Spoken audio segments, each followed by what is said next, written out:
April 16వ తేదీ ఎడారిలో సెలయేర్లు. అబ్రహాము పిలువబడినప్పుడు విశ్వాసమును బట్టి ఆ పిలుపునకు లోబడి తాను స్వాస్థ్యముగా పొందనయ్యున్న ప్రదేశమునకు బయలు వెళ్ళెను. హెబ్రీలకు వ్రాసిన పత్రిక 11వ అధ్యాయము 8వ వచనము. తానెక్కడికి వెళ్తున్నాడో తనకి తెలియదు, తాను దేవుని వెంట వెళ్తున్నాడన్నది మాత్రం తెలుసు. అది చాలు అతనికి. ప్రయాణం మీద ఎక్కువ ఆశ పెట్టుకోలేదు కానీ ప్రయాణం చేసిన వాడి మీద పూర్తిగా ఆధారపడ్డాడు. తనకెదురవ్వబోయే కష్టాల గురించి చూడలేదు కానీ మార్గాన్ని సిద్ధపరిచి నిశ్చయంగా తన మాటను నిలబెట్టుకోవడానికి సమర్థుడు, నిత్యుడు, అదృశ్యుడు, జ్ఞానవంతుడు అయిన పరలోకపు రాజుపైనే దృష్టి నిలిపాడు. ఇది ఎంత మహిమాన్వితమైన విశ్వాసం! ఇది నీకు ఇయ్యబడిన పని. ఇవి నువ్వు చేయగలిగిన విధులు. నీ ఆజ్ఞలు ఎలాంటివో అని నువ్వు పరీక్షించుకోనక్కర్లేదు. వాటిని అనుసరించి వాడను సముద్ర మార్గం పట్టించడమే నీ పని.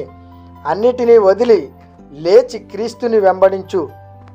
ఎందుకంటే భూమిపైనున్న అతి శ్రేష్టమైనవి పరలోకంలోని అత్యల్ప విషయాలకు సాటిరావు. విశ్వాసపు పందెంలో దేవునితో కలిసి ఉత్సాహంగా బయలుదేరడం మాత్రమే కాదు, నువ్వు స్వంతంగా వేసుకున్న ప్రయాణపు పథకాలన్నిటినీ ముక్కలు ముక్కలుగా చించి పారేయాలి. ఎందుకంటే నువ్వు ఊహించినట్టుగా ఏది జరగదు. నిన్ను నడిపించేవాడు అందరూ నడిచిన దారి గుండా నిన్ను నడిపించడు.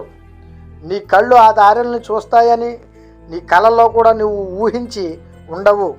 అలాంటి దారులు గుండా నువ్వు వెళ్తావు. భయం ఆయన దరిచేరదు.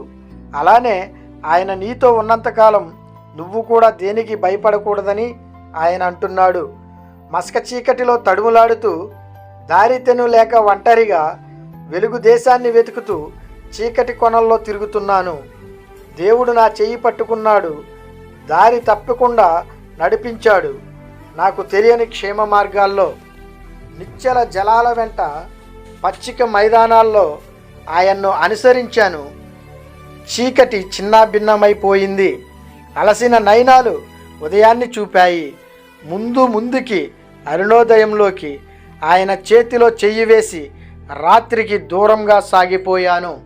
దేవుడి కొద్ది మంచి మాటలను మన హృదయంలో భద్రపరిచి వాక్యానుసారముగా దేవునికి ఇష్టమైన జీవితం జీవించులాగున ఆయన కృపలో మనల్ని బలపరిచి భద్రపరిచి స్థిరపరిచి దీవించి ఆశీర్వదించునుగాక.